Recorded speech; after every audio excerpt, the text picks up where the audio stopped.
3। जैन भैया, जैसे कि प्रीवियस क्लास में हम लोगों ने कुछ सीखने का प्रयास किया था, आज की नई क्लास है जिसमें यूजेज ऑफ हु का बताया गया है। बेटा, हु के जितने भी पैसिव वॉइस होंगे वो मैं कराए दे रहा हूँ और हम कोशिश करेंगे इन सारे वर्डों को सीख लें। आपके साथ साथ सबको बताया जा रहा है भैया कि हु वाले पैसिव वॉइस बनते कैसे हैं। इनका 2 वे होता है, 2 वे से ये कन्वर्ट किए जा सकते हैं पैसिव वॉइस में। प्लस इसके बाद आपको 1 से 2 बातें और ध्यान रखने की जरूरत होती है कि जब हु का यूज होता है तो पहले हु का यूजेस कहाँ पर होता है, सबसे पहले तो आपको ये पता होना चाहिए। तो भैया जब हम डिस्कस करते हैं तो मैं एक काम करता हूँ, यहाँ पे साइड में आपको समझाने की कोशिश करता हूँ, फिर इसके बाद हम चलते हैं अपने एग्जाम्पल पर। भैया पहला सेंटेंस दिया हुआ है हु, और जब आप हु की बात करते हैं तो हु ऑलवेज बेटा सब्जेक्ट को डिनोट करता है। किसको डिनोट करता है बेटा? सब्जेक्ट को। और ये हमेशा सब्जेक्ट को ही फाइंड आउट करने की कोशिश करता है। भैया किसको फाइंड आउट करने की कोशिश करता है? सब्जेक्ट को। और जब ये सब्जेक्ट को फाइंड आउट करने की कोशिश करता है तो सेंटेंस में कभी भी अगर कोई वर्ड लिखा हुआ है, भैया याद लगा के रखिएगा, सेंटेंस में कोई भी वर्ड अगर लिखा हुआ है, आप सेंटेंस में अगर यूज कर रहे हैं बेटा क्या? हु। अगर भैया आप यूज कर पा रहे हैं हु, इट मींस आपको ऑलवेज रिप्लाई मिलेगा बेटा किसका? सब्जेक्ट का। जब भैया आपको सब्जेक्ट का रिप्लाई मिलेगा तो आपने एक वर्ड के बारे में और सुना होगा जिस वर्ड का नाम है होम। क्या नाम भैया? होम। और होम हमेशा ऑब्जेक्टिव केस के बारे में बात करते हैं। किसके बारे में बात करते हैं भैया? ऑब्जेक्टिव केस के बारे में बात करते हैं। जब ये ऑब्जेक्टिव केस के बारे में बात करते हैं तो it means we will have to know about the who and whom and what is the minor difference between who and whom. So that is acting like an subject and it is acting like an object. So it is first different that we should know about that. तो अब यहां से आते हैं, एक तो बेटा यहां पर मेरे पास एक चीज और है भैया कि आपको मैं एक सिंपल सी बात बता दे रहा हूं कि एक फॉर्मूला होता है। पहले तो चाहे तो आप एक फॉर्मूला याद कर सकते हैं कि जब आप फॉर्मूले से बनाते हैं तो आपके लिए थोड़ा सा आसान हो जाता है। फॉर्मूला क्या होता है भैया? अगर सेंटेंस की स्टार्टिंग हु से है तो बेटा पैसिव वॉइस बनाते वक्त भैया किस वर्ड का यूज करना होता है, इसके लिए थोड़ा सा बताते हैं। तो जब भी सेंटेंस में अगर आपको हु लिखा मिलता है तो पैसिव वॉइस बनाते वक्त भैया किसका यूज करते हैं? बाय हुम का। किसका यूज करते हैं? बाय हुम का। और बाय हुम के बाद आपको पता है कि जब भी WH वर्ड स्टार्ट होते हैं तो बिना हेल्पिंग वर्ब के कभी भी वो इंटेरोगेटिव नहीं बनते।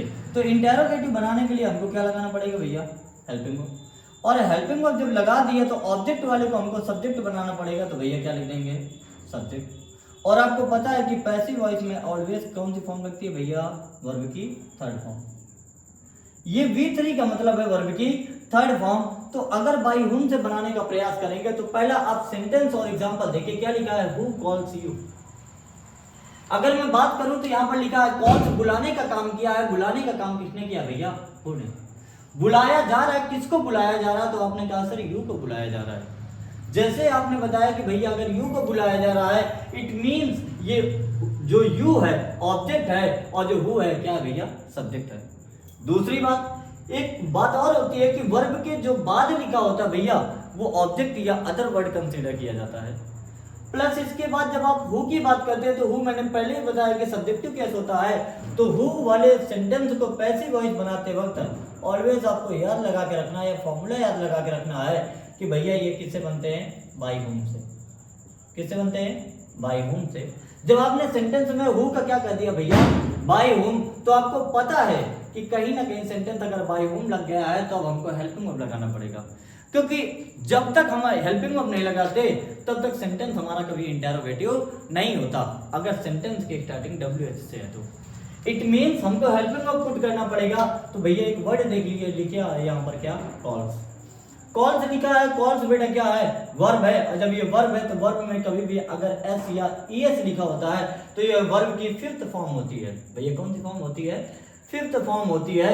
और जब ये वर्ब की फिफ्थ फॉर्म है इट मींस, लेकिन ये प्रेजेंट इंडेफिनिट टेंस को डिनोट करता है।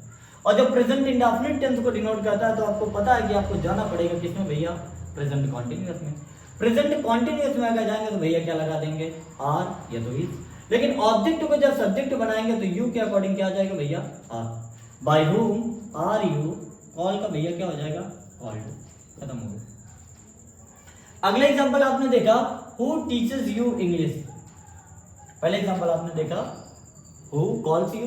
सेकंड एग्जांपल है आपका हु टीचेस यू इंग्लिश। तो आपको मैंने एक बात बताई थी कि ऑब्जेक्ट भैया दो होते हैं, मैंने आपको बताया था कि ऑब्जेक्ट आपके दो होते हैं, एक होता है भैया डायरेक्ट ऑब्जेक्ट और एक होता है भैया इनडायरेक्ट ऑब्जेक्ट। तो मैंने कहा था ये बात आप कंफ्यूजन में डाल देती है। आप एक काम करिएगा, ऑब्जेक्ट फाइंड आउट करने का तरीका, एक वर्ड होता है व्हाट और एक वर्ड होता है भैया क्या, हु। व्हाट हमेशा नाउन को रिप्लाई करते हैं और जो हुम होते हैं वो ऑलवेज भैया किसको रिप्लाई करते हैं, प्रोनाउन को। क्योंकि हमको पता है कि सब्जेक्ट केवल और केवल नाउन या प्रोनाउन बनते हैं, वैसे ही ऑब्जेक्ट नाउन या प्रोनाउन बनते हैं। तो अगर मैं यू को मान लूं तो भी बन सकता है, इंग्लिश को मान लूं तो भी बन सकता है। तो मैंने लिख दिया भैया हु की जगह क्या लिख दिया मैंने, बाय होम। ये क्या लिखा भैया, टीचर्स, तो हम क्या लगा देंगे, आर यू। टीचर्स का भैया क्या हो जाएगा, टॉट, और इंग्लिश की जगह क्या हो जाएगा, इंग्लिश। एक इसका और होता है, और करके मैं अभी उसको थोड़ा सा बाद में बताता हूं। अगला एग्जांपल लिखा है who is making a noise. क्या लिखा है, who is making a noise. तो हु वाले को फिर से भैया देखेंगे, क्या लिख देंगे, बाय हुम। क्या लिखेंगे, बाय हुम। आगे क्या लिख देंगे, इज। क्योंकि हमारा जो ऑब्जेक्ट है अनॉइज है, अनॉइज सिंगुलर है, तो इट मींस हमको सिंगुलर वर्ब लगाना पड़ेगा, अ नॉइज। और कभी भी अगर इज हमारा होता है तो उसको बीइंग में कन्वर्ट करते हैं, बीइंग भैया क्या हो जाएगा, मेक का क्या होगा, मेड। अगला सेंटेंस आपने देखा, who have broken the chair. Who have broken the chair. तो फिर से भैया इसको क्या बना देंगे, बाय हुम, बाय हुम। और इसके बाद भैया क्या लिखेंगे, तुरंत लगा देंगे चेयर। तो चेयर के अकॉर्डिंग क्या लगा देंगे, हैज द चेयर बीन, और भैया क्या हो जाएगा, ब्रोकन। क्योंकि ये जब तक आपको टेबल नहीं पता होगी तो आप पैसिव वॉइस कन्वर्ट करने में प्रॉब्लम होगी। तो फर्स्ट वीडियो में, फर्स्ट लेक्चर में आपको बताने का प्रयास किया था कि टेबल क्या होता है। अगला एग्जांपल लिखा है हु विल हेल्प मी। तो हु का फिर से भैया क्या कर देंगे, by whom, by whom will, या तो भैया लगा देंगे सेल। लेकिन सर आपने कहा कि यहाँ पे मी लिखा हुआ, मी ऑब्जेक्ट है, अगर मी को सब्जेक्ट बनाएंगे तो क्या हो जाएगा भैया, आई। और आई हो जाएगा तो आपको पता है, मैंने एक बात बताई थी कि जो आई बी होते हैं, क्या होते हैं भैया, आई बी। आई बी मतलब आई और वी। आई और वी के साथ भैया क्या लगाते हैं, सेल। बाकी के सब के साथ क्या लगाते हैं, विल।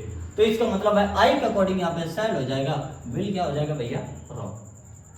इसके बाद आपने जब ये एग्जांपल देख लिया तो बाय होम, सेल, आई, और आपको पता है कि मॉडल के साथ पैसे बनाते वक्त क्या लगाते हैं, बी। और ये लिखा है हेल्प, हेल्प का भैया क्या हो जाएगा, हेल्प। और अगला जो सेंटेंस दिया है who shot the tiger, who shot the tiger. तो आप एक काम करिए, ये सेंटेंस मैं आपके लिए लीव किए दे रहा हूं, आप ये कमेंट में करके बताइए कि सेंटेंस कैसे बनेगा। और देखिए स्क्रीनशॉट ले लीजिए, कोई प्रॉब्लम होती है, कोई सेंटेंस ऐसा है जो आपसे नहीं बन रहा है, वो आप मुझे भेज दीजिए, कमेंट कर दीजिए। नेक्स्ट वीडियो में मैं उसको एक्सप्लेन कर दूंगा। प्लस एक क्वेश्चन तो पहला आपके लिए ये है, प्लस इसके बाद आपको ये भी बताना है कि जो शॉर्ट लिखा है, तो शॉर्ट भैया ये हमारी क्या है, वर्ब। और ये वर्ब क्या है, वर्ब की कौन सी फॉर्म है। दूसरा आपको ये बताना है कि वर्ब की कौन सी फॉर्म है, बेस फॉर्म है, सेकंड फॉर्म है। प्लस इसके बाद आपको क्या करना है, एक एग्जांपल मैंने लीव किया है आपके लिए, हु टीचेस यू इंग्लिश। तो एक कॉन्सेप्ट मैंने आपको दिया है, bye whom are you taught English. तो मैंने कहा दो ऑब्जेक्ट होते हैं, तो दो ऑब्जेक्ट में एक ऑब्जेक्ट मैंने लगा के बता दिया, प्रोनाउन वाला। अब आपको क्या करना है, नाउन वाले से बना करके कमेंट में करके बताना है।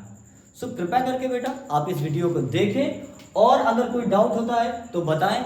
हाँ, बस एक रिक्वेस्ट आपसे है कि भैया प्लीज जितना ज़्यादा से ज़्यादा हो सके आप अपना लव एंड अफेक्शन शो करिए, और आपको और आपके पूरे परिवार को मास्टर एकेडमी की तरफ से हैप्पी दीपावली।